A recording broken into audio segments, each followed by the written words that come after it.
Hey guys, this will be video 2 for the custom flying V build, and I'm going to keep it primarily focused on just planning your job and determining what it is you're really wanting to build. And for the most part, I'm going to look at my notes here. I'm going to be covering the build sheet and in other words, your specifications.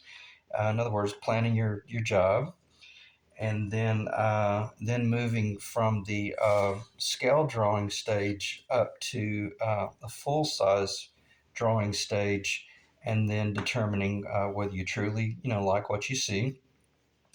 And then if you do, which I'll be surprised if you don't like this drawing, but if you, at a minimum, you can use my design, which was based on the 50s Korina images that I saw. I've never traced a guitar or anything. Never traced a flying V. So I really have no idea what they what they really look like in person. But then what you'll want to do is, then refine your build sheet or refine your design, because you might prefer to go a little shorter, a little. I wouldn't recommend going wider. This is a big footprint width wise, and I wouldn't recommend going any longer at a minimum. And as you and if you start moving this point in or out, it's amazing. It changes it drastically, but it's a lot cheaper to change it on a piece of 78-cent construction paper, because you can erase it and keep drawing, and obviously you're working in pencil until you really start feeling good about your design. And then after that, then you want to move to cutting it out.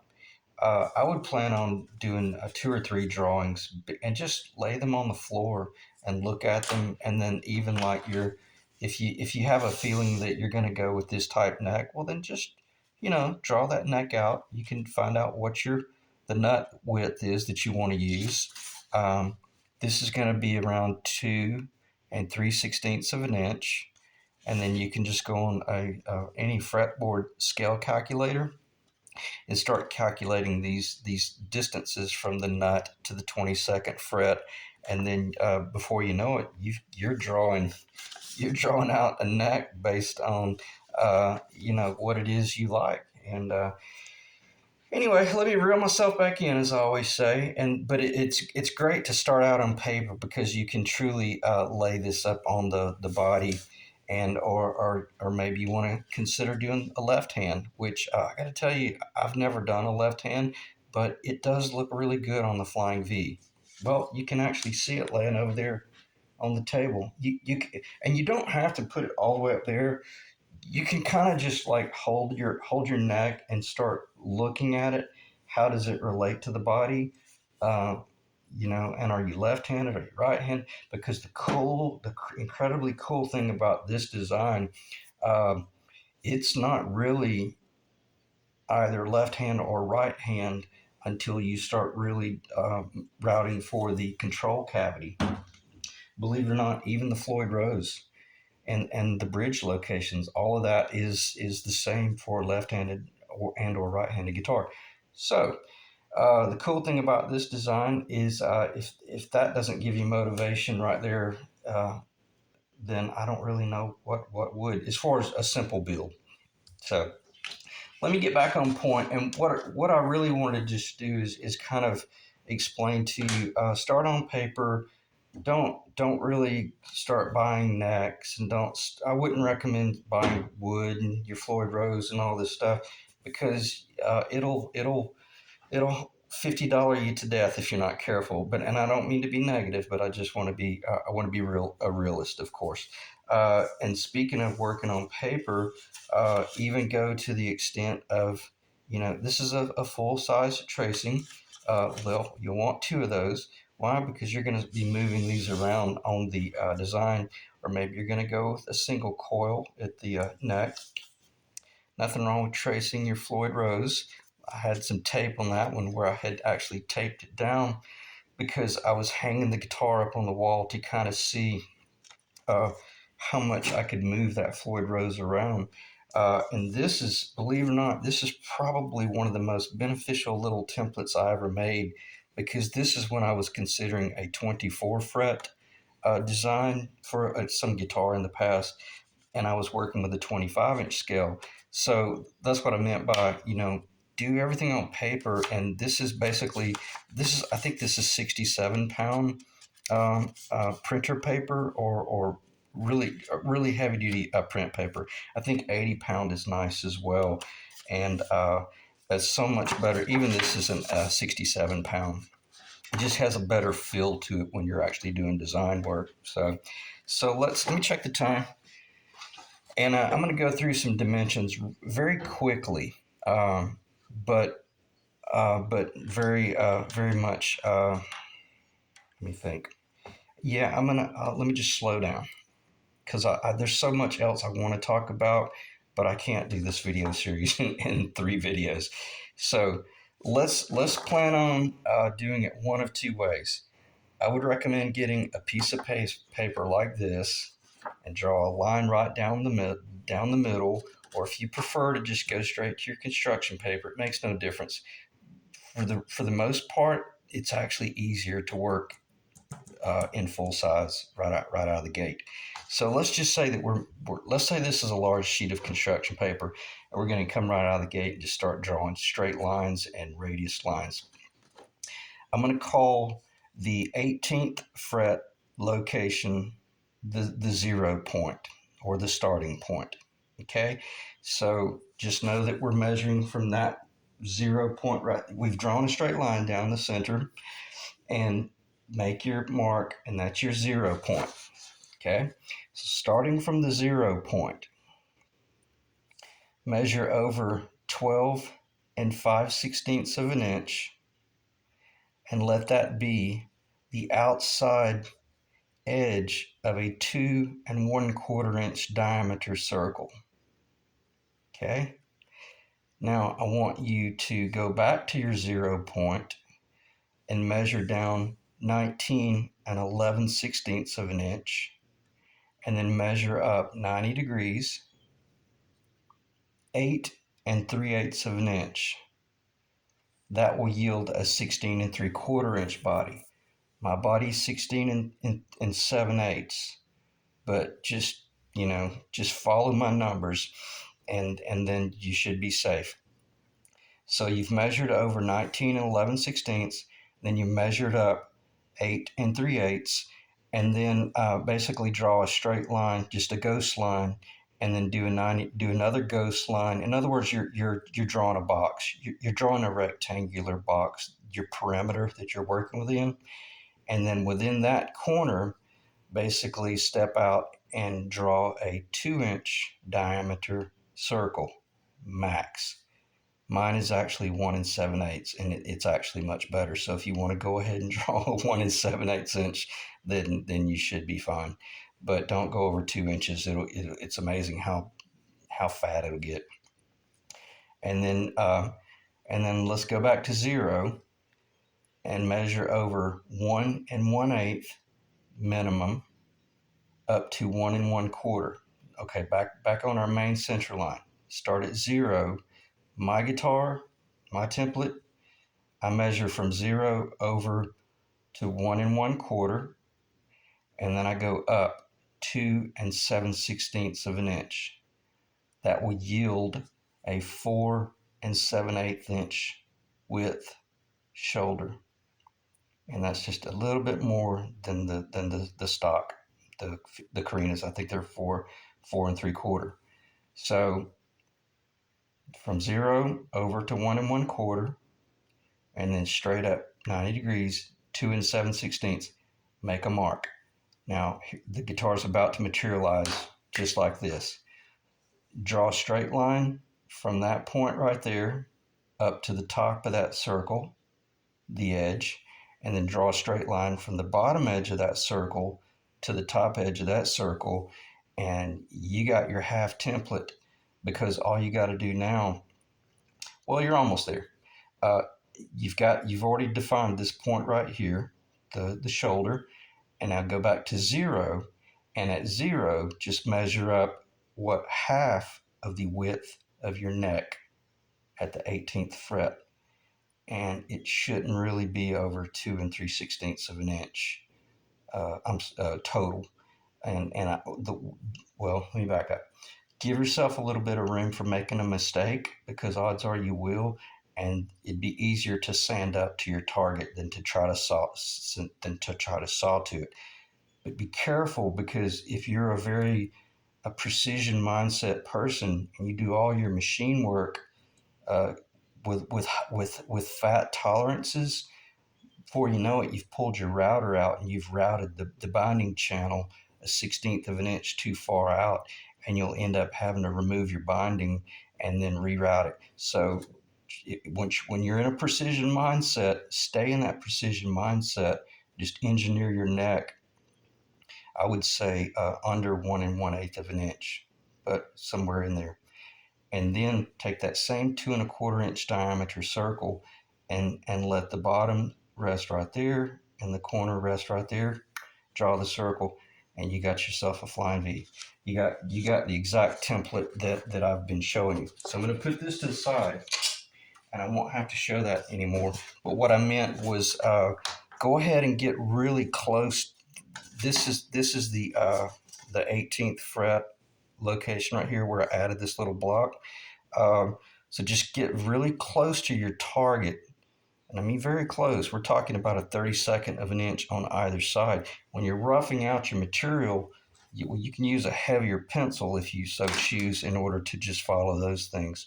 But if you add a 32nd here and a 16th here and an 1/8 inch here, next thing you know, you don't even have your design anymore. So the whole idea of building moving from paper to the template is so that you can actually pick this up, put it on a billet of wood that is, 17 inches wide and 22 inches long, and you can put a blindfold on for the most part and build a flying V. Okay, let me check the time. A lot of information there, but I think it's pretty important that if you're this far along, you're either really intrigued by what it is I'm doing, or you're actually really serious about building your own guitar. And I hope the latter.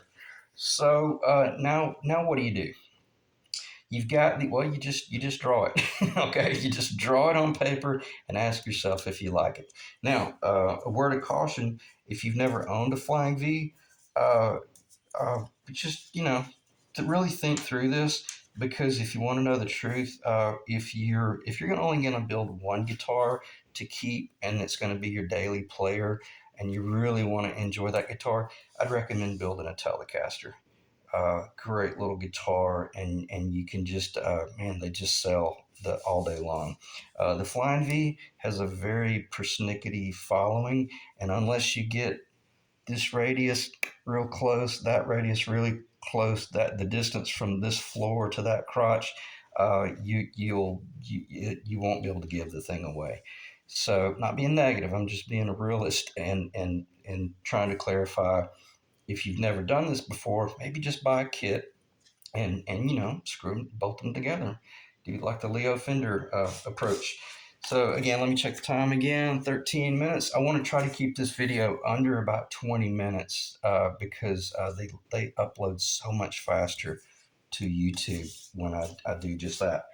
So let's talk about what it is you really want to do at this point. At this point, let's say you've drawn it and you love the design, the dimensions that I just gave you, and you're good with a table saw, you're good with a miter saw, maybe you got some wood in your basement, and you're in good shape. Or maybe you want a really nice neck off of eBay or Reverb, and you got it for a song, and now you can justify spending an extra couple $100 on your body wood, your electronics, your Floyd Rose, and et cetera, et cetera.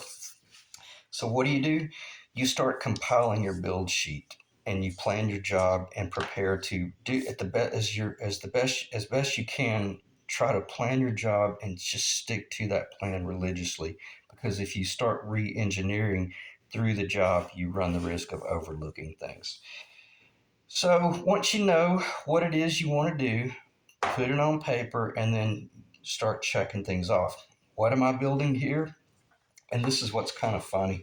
Um, when you're at this point, and kind of, if you've heard the guitar that I've talked about, the seasoned guitar builders out there, they would basically say, "Well, I know exactly what he's building. He's building a thing, but it has a different body." So there's nothing wrong with asking yourself, "What is it? What is it I'm really building?" And my question to myself, that question proposed to myself would be, I'm building a Strat. I'm basically building a Strat that I'm going to be pitching the neck on a 2.5 degree uh, pitch at the pocket. It's going to be epoxied in, so it'll end up sounding like, excuse me, sounding like a I almost said through hull because I worked on a boat for a long time.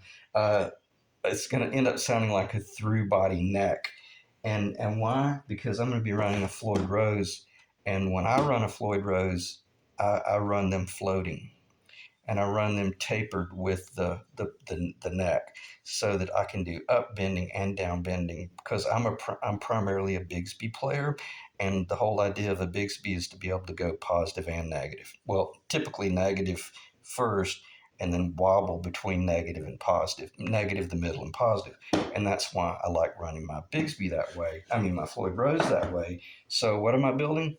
I'm building a Explorer headstock 6 in line 25.5 inch scale Floyd Rose nut, and you pick your own nut width. It's your call.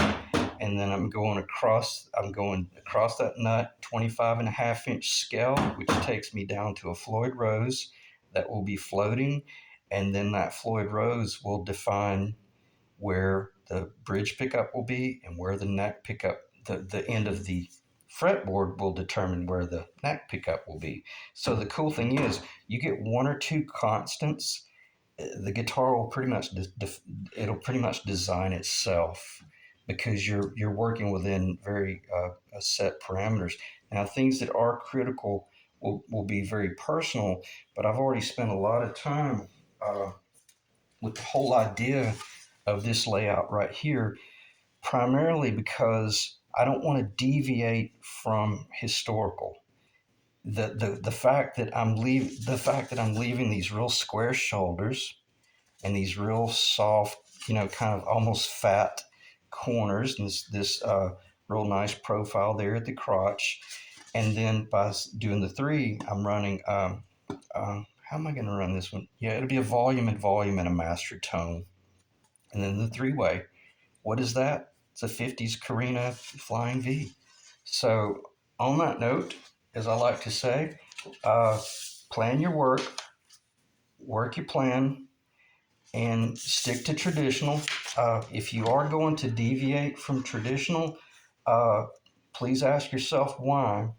And if you can't really defend your reasoning behind what it is that you're doing, then it's probably not going to work, or you're going to make a mistake. If you're okay, and I'll put my money where my mouth is. Why, someone might say, man, why are you doing a 25.5 inch Fender scale on a Flying V? Because headstock dive, I'm alleviating headstock dive by moving the center of the weight and the balance deeper into the body. This body is such a long body. There's plenty of room down here to move that bridge a little bit lower into the body, and it still look vintage correct, but it will be so much more balanced, and it's about an inch shorter, close to an inch shorter, about 5/8 of an inch shorter than the whole guitar. Now I lost it when I went back to the 6 in line, but nonetheless, if you can defend your reasoning, then you've probably got a good project in front of you. So check the time. All right, we're nearly at 20 minutes. But just spend a lot of time thinking about it, but not too much time. If this isn't going to set you back, what I would recommend when you start moving, if you're really serious, you know, go ahead and buy some of your items. I'm just going to throw some things up here. And if it doesn't work out, man, you can always put them online. Just unload them. There's your strap buttons. And the cool thing about all these little items here, uh, you can use them to help you lay out your job. And also, I'll be the first to tell you they're very motivation. They're very motivational. It's very motivational to look down in this little tin and see this little switch tip, you know, right there, and you can put that little switch tip up there, and maybe you paid $5 for it, and now you can really start to see your little guitar materialize. And especially when you start doing things like, dropping your pickup in.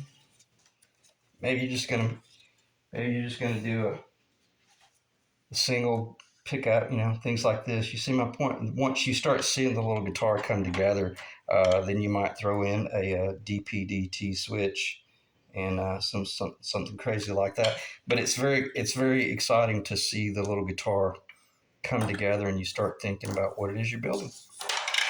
All right, so I'm going to shut the video down right there, and I hope it recorded all the audio. If not, I'll clip the video somewhere, and I'll see you guys in the next video. Excuse me, in the next video, and I will have been doing some machine work on these parts over here, and will be going into construction mode. All right, thanks, guys. Appreciate you staying in the ring.